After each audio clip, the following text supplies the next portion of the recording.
Okay, so we got the yes. This person has finally agreed to going out with you on a first date. The first question in your head right now should not be, how do I not mess this up?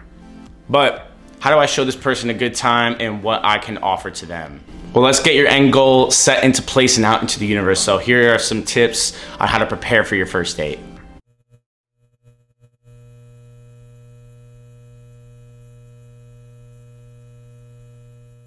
So today I am here to help you prepare for this first date tonight. I want to get you on track and in the right place so you can execute and nail this first date, and hopefully we get a second one.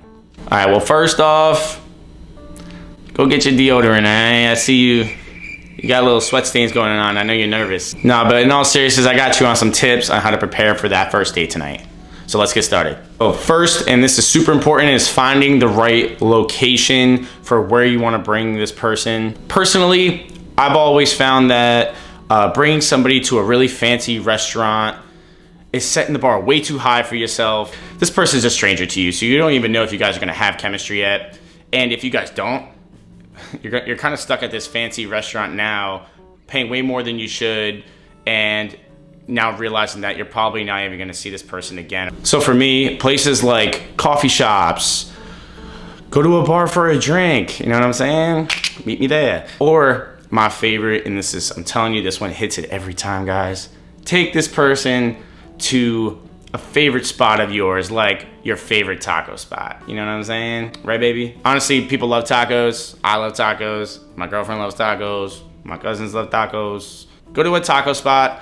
It's fun, it's light, it's exciting, it gets you kind of in the right place, and then when you guys meet up, it's all positive vibes at that point. And then plus, if it's a letdown to them and they're kind of like, oh, you just brought me to a taco spot, like then you kind of know what their intentions are already. Because honestly, if it does work, I know that the chase is gonna build up and you're gonna wanna impress them moving forward. So you'll get your second date or your third date as something much more upscale because you see that it's more worth investing into this person because there is something there.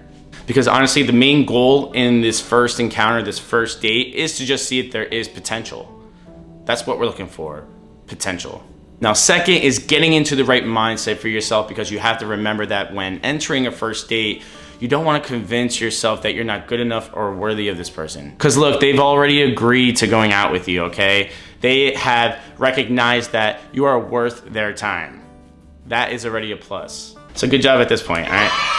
I'll give you a little quarantine love. Look, having those negative feelings towards yourself will not only carry over into the date, but now you're limiting and jeopardizing your chances of getting a second date with this person before even getting the chance to show them who you are or what you can offer. And if you need help kind of loosening up or, getting yourself in a flow of a conversation in a positive way, here are some examples of what I do that could help you.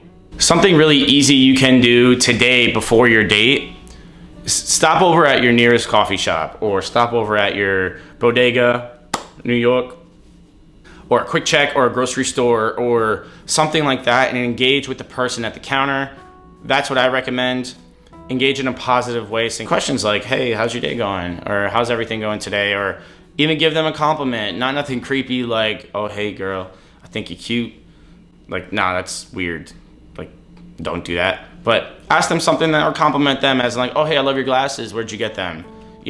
Something light like that to kind of warm you up could honestly go a long way and get you more comfortable into engaging with strangers. My third tip is to remember to keep the conversation equal and positive for one another. So when asking a question, for example, remember to keep the date engaged. Don't go too much on, talking about yourself and your own experiences and kind of leaving this person out and just listening. Like, yeah, listening is very important, but you also want to respond equally, because at the end, you just don't want to leave the conversation imbalanced. You want to see if you both got something out of this date and if this is worth investing more time. For example, if he or she were to ask you something like, oh, like, what's your favorite place you've ever traveled to and why? And I think that's a pretty cool topic to talk about. It could kind of go on for a while. Now you're more so diving into your experience and what you got out of that trip.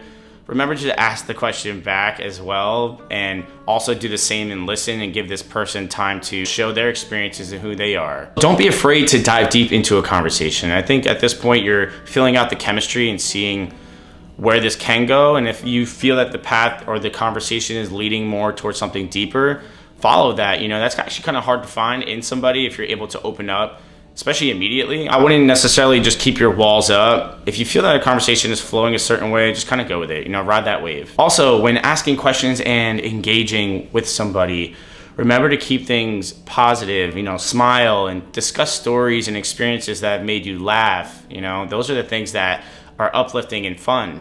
And don't spend too much time, you know, talking about experiences that have made you very angry and upset. Because look, that could potentially trigger, you know, a red flag, and you don't want to like scare them away. This is a good experience for the both of you that down the road, if you guys end up having a long, sustainable relationship, this is what you're going to think about. This is what you're going to remember. Also, when engaging in an equal conversation with somebody, remember to show how curious you are. I think this is really important as well, and not so much just focusing on sleeping with them at the end of the night. If your intentions are that, I mean, you're not going to see something long and sustainable. You're going to see something very temporary and maybe fun for the short term, but it's going to end up leaving somebody heartbroken, or you're just going to end up misleading somebody else, and that's not right. I'm here to talk to you about how to prepare for something that could potentially be serious and maybe put you in that direction that's right for you and your partner. Because in the end, you want to just keep the conversation fun, and you want to have a good time, and you want to make this an experience for yourself that you remember for you and your partner. So the goal, have fun, because this will give you the best chance at getting a second date and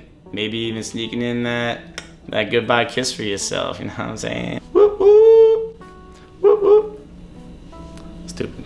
So thanks again for stopping by. My name is Jason, and I am the Life Tender. If you are new here, subscribe to the channel down below, as I discuss weekly on ways that you can find the love of your life and how to keep that spark alive in long-term relationships. So thank you guys again. I am closing out at the moment. Good luck tonight on your first date, and I'll see you guys in the next video. Cheers.